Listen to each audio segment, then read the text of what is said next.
back, baby, for another episode of The Last Storm.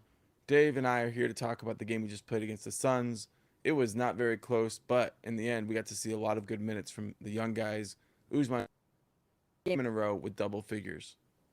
Yeah, and we did not score very many points from our starters, 31 points, something like that, give or take a few. If I could count right now, I could tell you the exact number, but I'm pretty sure it's around that 31 mark, 32 mark. So that was kind of disappointing. So we know that's going to be okay as we add two of the other starters that are out right now in our next games. But the person I really want to give the game ball to is none other than Lindy Waters. He had 23 points tonight, truly spectacular. He was 6 for 12 on 3 point range, 3 for 3 on field goals, which he got fouled on the or field goals on a free throw. He got fouled on a 3 point shot. So just a phenomenal night by Lindy Waters. I cannot say enough about what he's doing right now and how he's raising his game to a level that's very impressive because I think 21 of his points were in one quarter. This is a game where came out as a tough game from the beginning.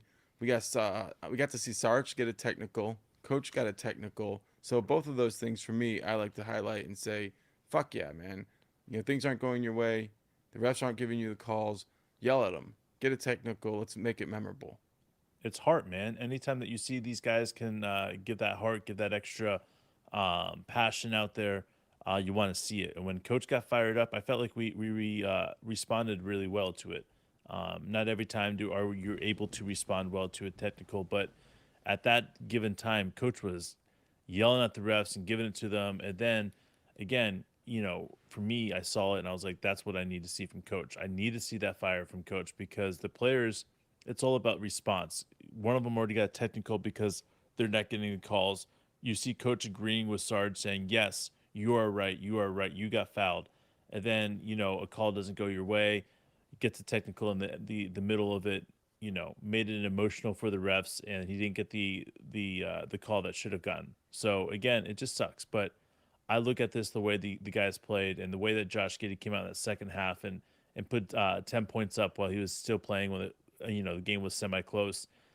He had 2 steals and 5 assists and 7 rebounds in not very many minutes. So again, this is something that he was able to. I'm able to look at and say he's able to build off of this for the future with him. With Jeremiah Robinson-Earl, we've seen him, on his way back from injury for quite a while. This game to me was all about him just getting out there, running it around, getting those rebounds, asserting himself, pushing people around, and the way he pursues offensive rebounds, it seems like that's going to be the starting point for his recovery. Get out there, make good things happen, and then start knocking down shots. Earlier, we were seeing him play. He wasn't making an impact, but this game he found a way to make an impact, and it wasn't just from knocking down shots. Yeah, it was great to see, and we saw Jared Butler have impactful minutes. Scored 5 points in the first quarter when we were having trouble scoring. I think we had only scored 8 points in that first quarter. Jared Butler came out there and put 5 points up real fast. That was great to see. That felt good. Usman Jang, great night. Dario again didn't get very much playing time. Not too sure what happened there, but he had again impactful minutes when he was out there, hit a three. So just a good all around effort for these guys. It's not a game that we walked in here saying that we were going to win. We're realistic people, and we recognize that this is a game that we're probably going to lose. Did I think that they were going to have Booker out in the fourth quarter up until like what 4 minutes, and something seconds left in that fourth quarter? No, because at that point they're just statting numbers and it's bullshit. But it is the way the NBA is sometimes. It's tough, man. You go out there and you play. Your starters bring you 31 points. That's less, or that's around what Shea usually brings, and you got to overcome that. We weren't able to do it, but we're still proud of this team. We've seen a lot of games the last couple of years where we weren't really in it, but we still were able to gain things from that, and that's what we want to do. Just take a moment to recognize that some of these players are still playing hard. Good things are happening, and guess what? We're still getting Shea back this year. He's not even out another game. He's just the second half of a back to back, and we're gonna get J Dub back, and so we're excited because we'll get back to what we do. Yeah, guys. And the last thing I want to say before we get out of here, Trey Mann, guys, Trey Mann. Don't give up on Trey Mann. He's one of those special athletes. His step back is elite.